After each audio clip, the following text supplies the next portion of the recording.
A cow trapped under the windshield cover.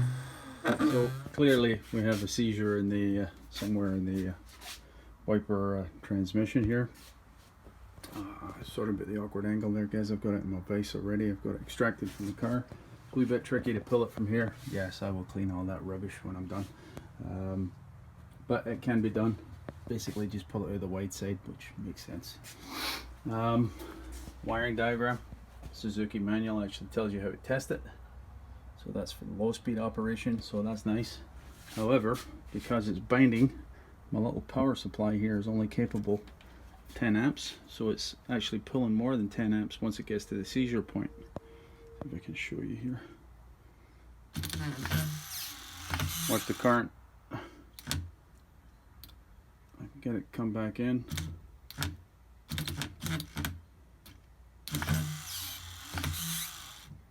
You see it's current limiting at 10 amps because it's binding, of course. So I highly suspect it is actually in the pivot points itself, because the arms, the ball joints on the arms appear to be free, which I was kind of surprised at, and it's maybe not so surprising, the pivot points themselves. So I'm going to try and clean up. You see here there's tons of corrosion. Perhaps it's corroded all the way through where the spindle comes through the casting. I don't know, but I'll get a look and see what the story is here.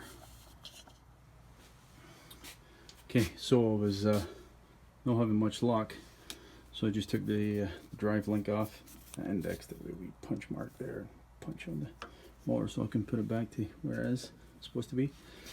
And initially I thought I was quite sure it was this pivot, but actually I think it's this one. I don't know if you can hear me squeak. Anyway, it's probably both pivots are actually seizing up, and it's putting a huge amount of load on the motor. The motor's smoking hot. So I'm just going to continue to work away with this. The advantage of having it disconnected is I can go beyond its normal limits of travel and try and work some oil in there, and maybe get a bit of heat on it as well, and try and draw some oil in, see what happens. Because if you look at this, it looks like a circlip here, basically. I don't think I'm going to be able to remove that, punch that through, get it cleaned up thoroughly, and put it back with it damaging that ring, so we'll see. Okay, so possibility to remove the circlips. Do not reuse those. Taking your life in your hands if you do it, as your windshield wipers. And once those are off, it's possible to punch the spindles through the casting. Well, I think it's pretty obvious why they're binding, huh? Look at the degree of corrosion on those spindles. Like the Titanic, as Dave would say. So I've got the pins cleaned up, both sides of course, and see this nylon bushing here? This nylon bushing is no longer present. Forget it. You're done. Both sides, this is split bushing, both sides, top and bottom, both sides. So as I said, don't reuse those either. Any of those are amiss. Don't even think about affecting this repair. As I said, this is a critical safety item. You don't need this failing at a critical moment.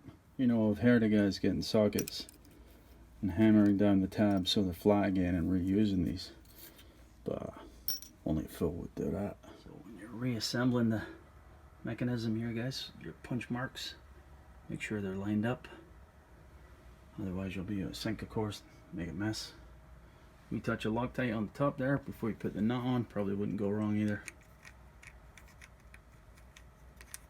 Okay, again, hooked up as per the manual. The manual's amazing. It details like that, can you imagine? Let's give it the acid test. Stand back. Whoa, she sounds good. She sounds good. I like. The acid test, of course, is how much load is on it. So we went from tripping out at over 10 amps. This is all it can handle, power supply, 10 amps. You can see there. Peak about 1.1 3/4 amps. I'm going to reinstall this, guys. It'll be out of the park position because as you function check it, it's just going to randomly stop. It won't go any park. So hook the connector up put the power on the car and it will park. Be aware, keep your fingers clear, put it in a position that it's not going to move or damage anything, but you'll have to do that to get it to park so you can get it back in. So the torque spec for the mounting bolts, 6 foot-pounds, kind of a useless spec. Guess that translates to 72 inch-pounds, right? So we're talking about the 3 mounting bolts itself, and they will actually shank out so you won't crush the shock mounts. It seems pretty tight, but it does torque up. I guess it needs to be tight because of course of the vibration. So I'll just fit the plastic here, guys.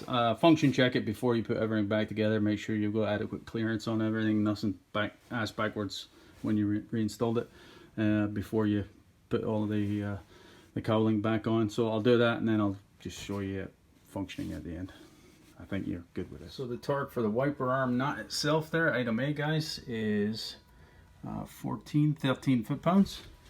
So once you've got your wiper arms adjusted up to where you like them, sweet spot on your, don't forget your recap, on your window, torque them up, and then just put them through a wee function check. Make sure they're sweeping to where you want.